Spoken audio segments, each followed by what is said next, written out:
hello friends good morning नोंथांमोनखौ फुंबिलिनि गोसो गोथारै बरायबाय दिनै 9 डिसेम्बर 2020 बुधबार फैदो दिनैनि गोजोन फुंबिलिनि माखासे मोजां गाज्रि आरो फिसा गेदेर खौरांफोरखौ फारि फारि मिथिनानै लानि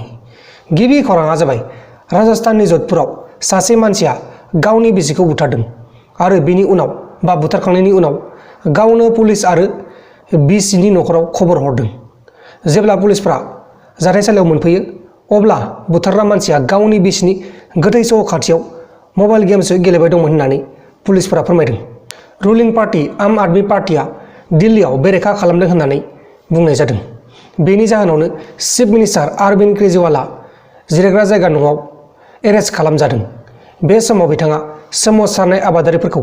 लोगो हमनानै फैदोंमोन सिबु बर्डाराव 8 डिसेम्बर एबा मैयाहाय भारत बन्द खालामनायनि जाहोनाव गोबां ट्रेनफोरा केन्सेल जादों होननानै बुंदों आरो बांसिन ट्रेनफोरखौ महाराष्ट्र वेस्ट बेंगल बेफोर जायगायाव लाखिनानै दोनदों होननानै खौराङाव फोसावनाय जादों आरो दिल्ली बर्डार पुलिसफोराबो ल' एन्ड अर्डारखौ फल' खालामनानै बे खामानिखौ मावनाय जादों जम्मु एन्ड काश्मीरनि एडमिनिस्ट्रेसनफोरा जम्मु एन्ड काश्मीरनि हाइकर्टआव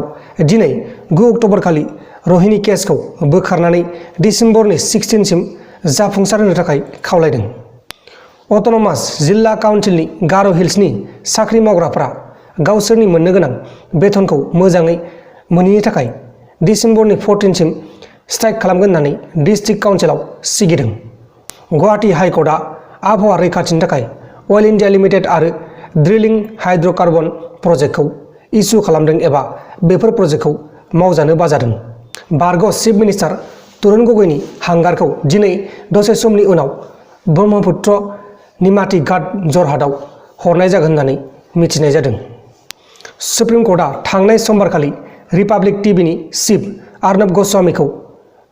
गस्वामीया गासैबो गावसोरनि खामानि मावग्राफोरनि थाखाय रैखाथिनि थाखाय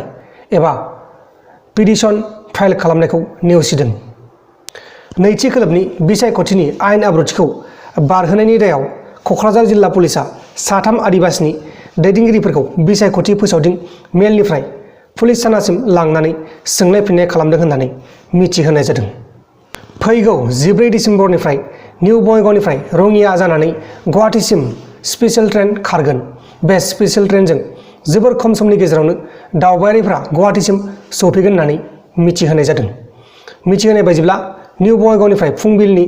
4:50 रिंगायाव खारगोन आरो खारनानै फुंनि 9:15 रिंगायाव गुवाहाटीसिम बा गुवाहाटी स्टेशनसिम सौफैगोन होननानै मिथिहोनाय जादों जोबोर मोजां खौरां लकेल दावबायारिफोरनि थाखाय वेस्ट बेंगलाव पार्टी रेलि खालामनाय समावनो सासे बिजेपिनि खामानि मावग्रानि मोदोमाव गुलि नांदों आरो जिउबो खहा जादों जायगानि पुलिसफोरा गासैबो जाथायनि सायाव नायबिजिरनो थाखाय सिबिआइखौ गथायनाय जाबाय होननानै खौराङाव फोसावनाय जादों बाक्सा जिल्लायाव बिपिएफ दोलोआ गासै मोन 18टा बियाबाव देरहानाया रोखा जाखाबाय होननानै हाग्रामा महिलारिया बुंदों फारसेथिं जिएसपि बिजेपि गासैबो दोलोआनो गावसोरखौ बा गावसोरनि हान्जाया देरहागोन होननानै रोखायै बुंदों नाथाय रिजाल्टआ 12 डिसेम्बर खालि मोनगोन सोर देरहायो नायनोसै अब्ला दानिया फैदो दिनैनि फुंबिलिनि जोबथारनाय खौराङानो जाहैबाय रिलायन्स जिअ कम्पानिया फैगौ 2021 मायथाइयाव एबा गोदान बोसोराव खम समनि गेजेरावनो 5G सिबिथायखौ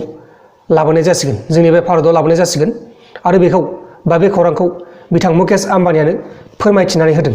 जोबोर मोजां खौरां जाय बिथांमोना इन्टारनेट स्पिड लुगैयो बिथांमोननि थाखाय जोबोर मोजां खौरां लोगोफोर दिनैनि फुंबिलिनि माखासे मोजां गाज्रि आरो फिसा गेदेर खौरांफोरा बेखिनिल'मोन जुदि नोंथांमोना आंनि बे भिडिअखौ मोजां मोनदों अब्ला भिडिअखौ शेयार खालाम नोंथांनि लोगोनो वाट्सएपआवनो जा फेसबुकआवनो जा जेरावबो जेखिबो शेयार खालाम आरो दासिमबो जुदि नोंथांमोना आंनि बे प्रान्जल नार्जारि निउस चेनेलखौ साबस्क्राइब खालामाखै अब्ला अन्नानै साबस्क्राइब खालाम दा बेलासियाव मोनसे रादाब फैगासिनो दं बेलासिनि रादाब नोंथांमोना नायबानो जाबाय बाय बाय आरो आं जोबथारनाय बेखौनो बुंनो सानो नोंथांमोना गोबानो सोंगासिनोमोन बिथां बि बयसनि बा फंबाय बि बयसनि केसआ मा जाखो होननानै बिथांनि केसखौ पुलिसफोरा नायगासिनो दङ नायबिजिरनाय सोलिगासिनो दङ जेब्ला पुलिसफोरा नायबिजिरखांगोन अब्ला बिथांखौ कल खालामगोन आरो जेब्ला कल खालामगोन बिथांमोना आंखौ खबर हरगोन आरो जोङो लोगोसे थांगोन पुलिस थानायाव नोंथांमोना आपडेटखौ मिथिनो लुगैदोंब्लाथाय चेनेलखौ साबस्क्राइब खालामना ला नोंथांमोना आपडेटखौ मिथिबाय थागोन दा जियानो जादोला बिथांनि केसआ थाबैनो सल्भ जागोनखौ जों आसा खालामो जय बर' हारिनि ओमफ्राय बि बयस माबा मोनसे बुंनो गोसो दं नामा माबोरै जाखो घटनाया मा बुंगोन दा बुंना होदो एसे मा बुंलै रायजोफोर मा बुंगोन बिराद दुखु जाना दंलै दुखुआव जाना दं दुखु जाना दंब्रा नै बिथाङाबो आंजों फैदों आरो बिथाङानो आंखौ हेल्प होदों बिथां माबा मोनसे बुंदों आंबो हेल्प होनानै आंबो गावखौनो मोजां मोनो आरो आदानि नामा जाहैबाय राजु